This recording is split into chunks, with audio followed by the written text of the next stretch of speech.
Hadirin ikhwanul muslimin wa akhwatul muslimat yang selalu senantiasa Allah muliakan baik dunia maupun akhirat.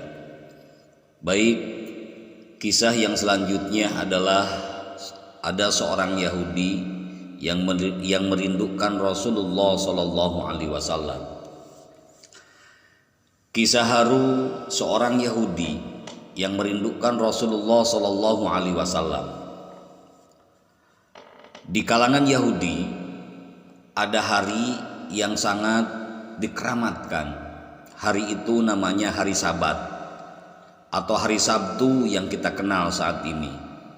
Di mana hari Sabat atau hari Sabtu itu adalah hari besar di mana para pengikuti ajaran Nabi Musa alaihissalam pada zaman Nabi Musa alaihissalam dikenal sebagai kaum Yahudi, yaitu dilarang untuk melakukan aktivitas apapun kecuali untuk beribadah, berzikir atau mempelajari kitab Taurat.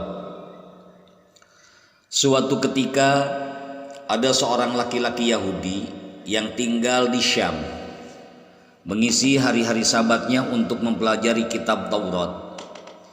Ia menemukan dalam Taurat tersebut yaitu ayat-ayat yang menyebut tentang sifat dan keadaan Nabi Muhammad SAW. Nabi yang diramalkan akan turun sebagai penutup para nabi sebanyak 4 halaman. Ia lalu segera memotong ke 4 halaman di dalam kitab Taurat tersebut dan membakarnya. Saat itu memang Nabi Muhammad SAW telah diutus dan telah tinggal di Madinah.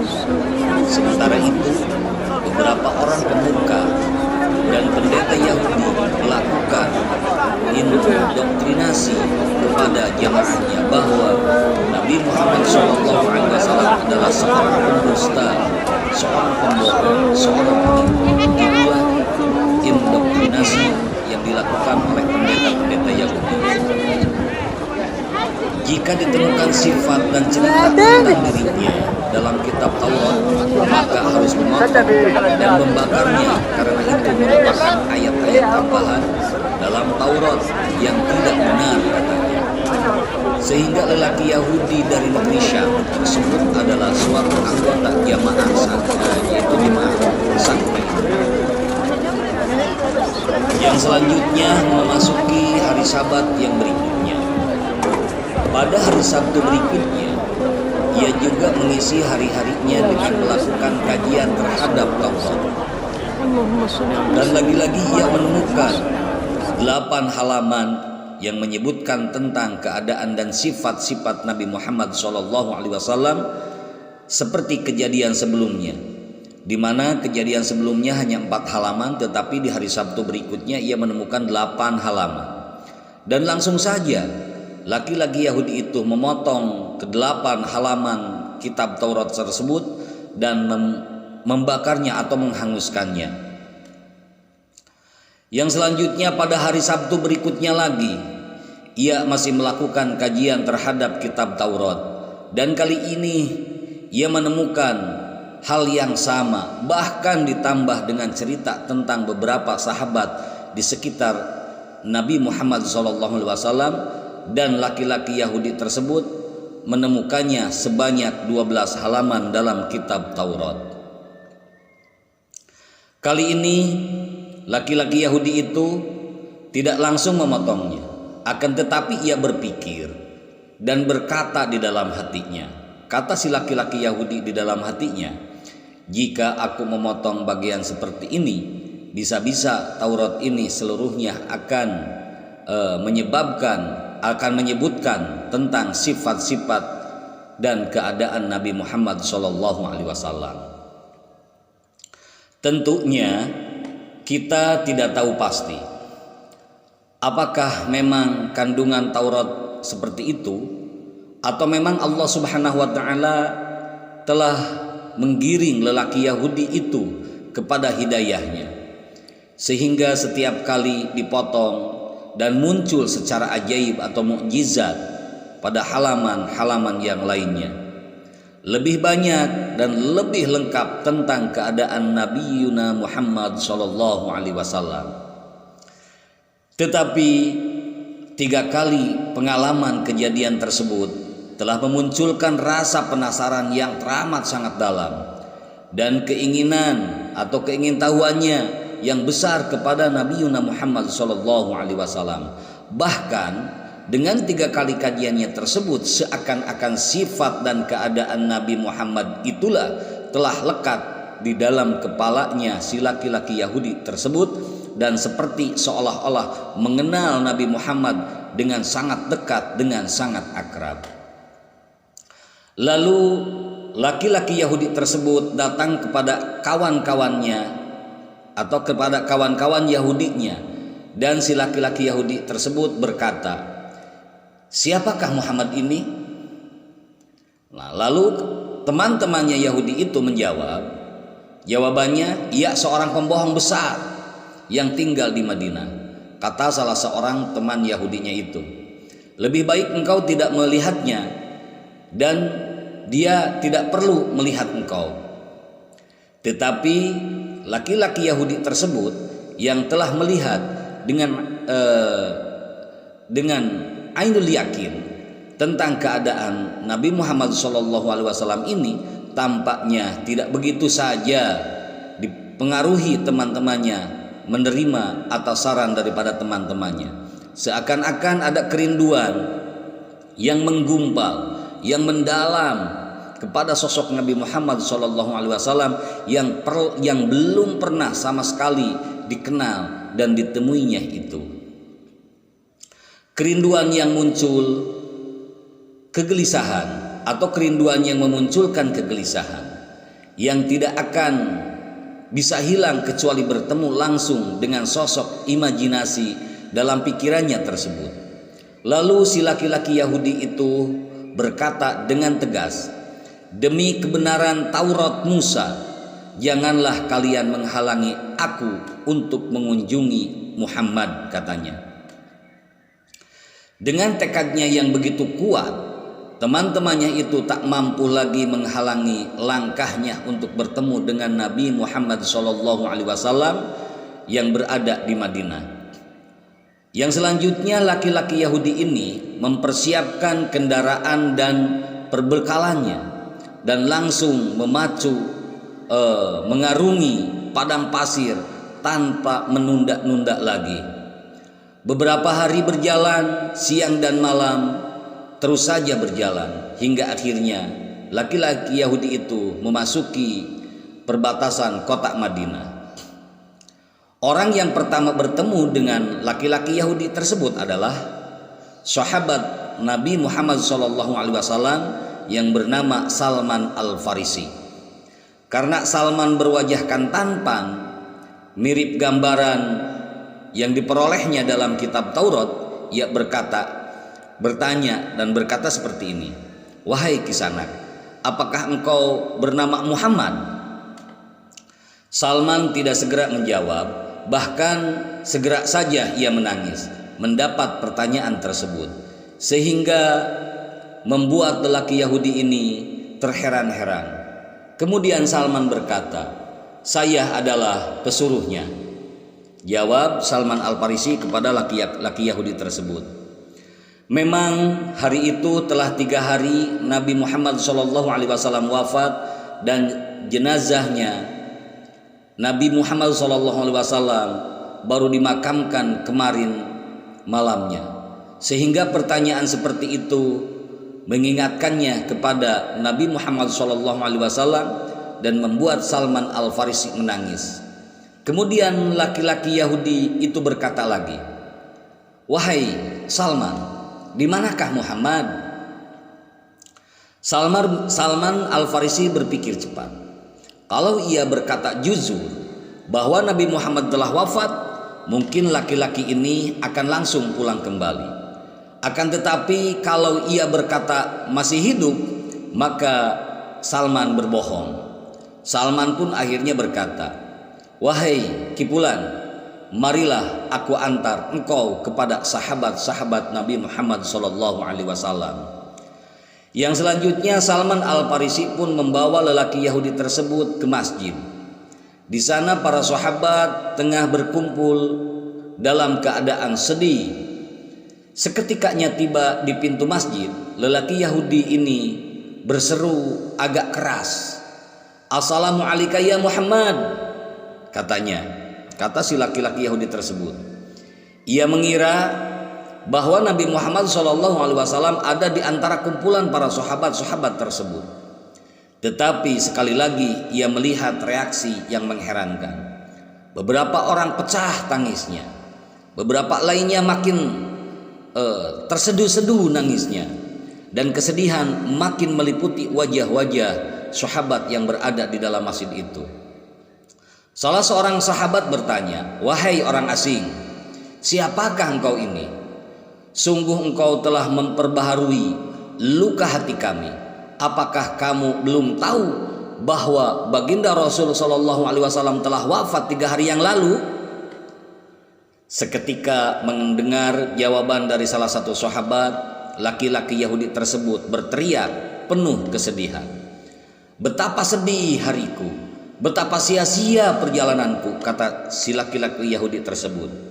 "Aduhai, andai saja ibuku tidak pernah melahirkan aku, andaikan saja aku tidak pernah membaca Taurat dan mengkajinya, andai saja di dalam membaca dan mengkaji Taurat aku tidak pernah menemukan ayat-ayat yang menyebutkan sifat-sifat dan keadaannya, andai saja aku bertemu dengannya setelah aku menemukan ayat-ayat Taurat tersebut, tentu saja aku tidak akan sedih seperti kesedihanku di hari ini, yang dimana sebelumnya aku tidak pernah merasakan kesedihan seperti ini." Laki-laki Yahudi tersebut menangis terseduh-seduh, tenggelam dalam kesedihannya sendiri, seakan-akan teringat sesuatu. Tiba-tiba ia berkata, "Wahai orang-orang yang ada di dalam masjid, apakah di antara kalian ada yang bernama Ali di sini, sehingga ia bisa menyebutkan sifat-sifatnya kepadaku?" Lalu ada seseorang yang menjawab pertanyaan laki-laki Yahudi tersebut dari dalam masjid. "Ada," katanya. Ternyata yang menjawab ada itu adalah Sayyidina Ali bin Abi Thalib karamallahu wajhah radhiyallahu taala anhu. Sambil mendekat kepada laki-laki Yahudi tersebut, "Wahai kisanak, wahai orang asing, wahai Ali, aku menemukan namamu dalam kitab Taurat bersama Muhammad. Tolong engkau ceritakan kepadaku ciri-ciri Nabi Muhammad itu." Tak lama Sayyidina Ali bin Abi Thalib karamallahu wajhah radhiyallahu taala anhu pun menjawab atas permintaan daripada laki-laki Yahudi tersebut. Kata Sayyidina Ali, "Rasul sallallahu alaihi wasallam itu perawakannya tidak tinggi dan juga tidak pendek. Kepalanya bulat, dahinya lebar, kedua matanya tajam, kedua alisnya tebal. Apabila beliau tertawa, keluar cahaya dari sela-sela giginya. Dadanya berbulu, telapak tangannya berisi, telapak kakinya cekung, lebar langkahnya, dan di antara dua belikatnya ada tanda khatmun nubuwah." Lalu si laki-laki Yahudi itu berbicara lagi kepada Sayyidina Ali karamallahu wajhah radhiyallahu taala anhu. Kata laki-laki Yahudi tersebut, "Engkau benar wahai Ali." Kata laki-laki Yahudi tersebut, "Seperti itulah ciri-ciri Nabi Muhammad yang disebutkan dalam kitab Taurat. Apakah masih ada sisa baju beliau sehingga aku bisa menciuminya?" Sayyidina Ali menjawab, "Masih ada." Kemudian ia meminta tolong kepada Salman Al-Farisi untuk mengambil jubah atau gamis Rasulullah SAW yang disimpan Sayyidah Fatimah Az-Zahra, yaitu istri daripada Sayyidina Ali karamallahu wajhah radhiyallahu taala anhu, yang merupakan putri kesayangan baginda Rasul SAW. Selanjutnya Salman Al-Farisi pun bangkit bergegas menuju tempat kediaman Sayyidah Fatimah. Di depan pintu rumahnya, Salman Al-Farisi pun mendengar tangisan Sayyidina Hasan dan Sayyidina Husain, cucu kecintaan baginda Rasul SAW, Sambil mengetuk pintu, Salman Al-Farisi pun berkata, "Wahai tempat kebanggaan para nabi, wahai tempat hiasan para wali." Lalu dijawab dari dalam, "Siapakah yang mengetuk pintu orang yatim?" Sayyidah Fatimah menyambut menyaut dari dalam rumahnya. Salman pun menjawab, "Saya Salman," katanya. Kemudian ia menyebutkan maksud kedatangannya sesuai yang dipesan oleh Sayyidina Ali karamallahu wajhahu radhiyallahu taala anhu. "Siapakah yang akan memakai jubah ayahku?" kata Sayyidah Fatimah sambil menangis. Salman menceritakan peristiwa berkaitan dengan laki-laki Yahudi tersebut. Lalu Sayyidah Fatimah mengeluarkan jubah Rasulullah SAW yang terdapat 7 tambalan dengan tali serta kurma atau tali serat kurma, dan menyerahkannya kepada Salman Al-Farisi, di mana yang langsung Salman Al-Farisi itu membawa ke masjid. Setelah menerima jubah tersebut dari Salman Al-Farisi, Sayyidina Ali karamallahu wajhahu menciumi jubah tersebut, menciumi gamis tersebut, diiringi haru dan tangis, sehingga menjadi sembab matanya. Jubah Rasulullah SAW tersebut beredar dari satu sahabat ke sahabat yang lainnya yang hadir di masjid itu. Semua sahabat menciuminya, dan banyak yang menangis karena haru dan rindu kepada Nabi Muhammad SAW, dan terakhir jatuh di tangan laki-laki Yahudi tersebut. Laki-laki Yahudi tersebut langsung menciumi dan mendekap erat jubah atau gamis Rasulullah SAW sambil berkata, "Betapa harumnya gamis ini atau jubah ini."